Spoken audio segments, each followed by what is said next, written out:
अभी सब्सक्राइब करें हमारे चैनल को और साथ में बेल आइकन को भी दबाना ना भूलें।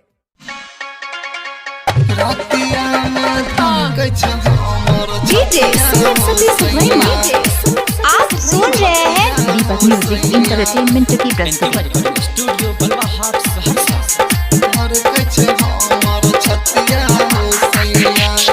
जब से गल हो बहरा निकला गई नहीं छई रतिया हो सैया, निकला गई नहीं छई रतिया। क्या नाम है आपका?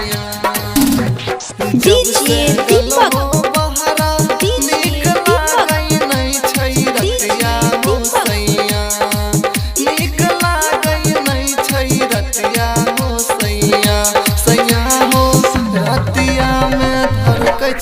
हमर छतिया हो सैया, सैया हो रतिया में धड़कै छै हमर छतिया हो सैया, हो सैया। जब से गल हो बहरा निकला गई नहीं छै रतिया हो सैया, निकला गई नहीं छै रतिया हो सैया, सैया हो रतिया में धड़कै छै हमर छतिया हो सैया, सैया हो रतिया में धड़कै छै हमर छतिया हो सैया।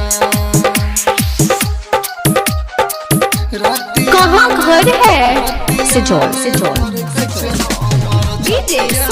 बजरंग जोड़ सिजौल।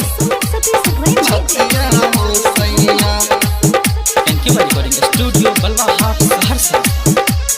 धड़कै छै हमर छतिया हो सैया। खाना नहीं खालो जाय छै खैबै हम कोना, फोटो के दीपक।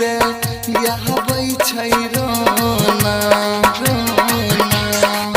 खाना नहीं खालो जाय छै खैबै हम कोना, फोटो के देखै छी ते यहबै छै रोना। पागली के भेष में हम सुनै छियै बतिया हो सैया, हम सुनै छियै बतिया हो सैया, सैया हो रतिया में धड़कै छै हमर छतिया हो सैया, सैया हो रतिया में धड़कै छै हमर छतिया हो सैया।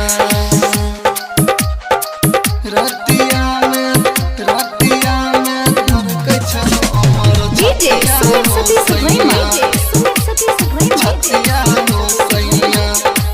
थैंक यू रिकॉर्डिंग स्टूडियो बलवा हाट सहरसा। धड़कै छै हमर छतिया हो सैया। सजिया के पलियै नाही कनियो ने सुख हो, जब क्या नाम है आपका? गल हो बहरा नाम तो आपने सुना ही होगा।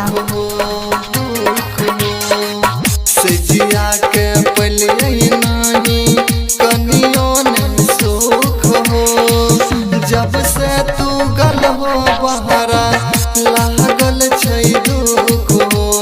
राहुल राज देवरबा हमरा लागे बड़ी खटिया हो सैया, हमरा लागे बड़ी खटिया हो सैया, सैया हो रतिया में धड़कै छै हमर छतिया हो सैया, सैया हो रतिया में धड़कै छै हमर छतिया हो सैया। स्टूडियो बलवा हाट।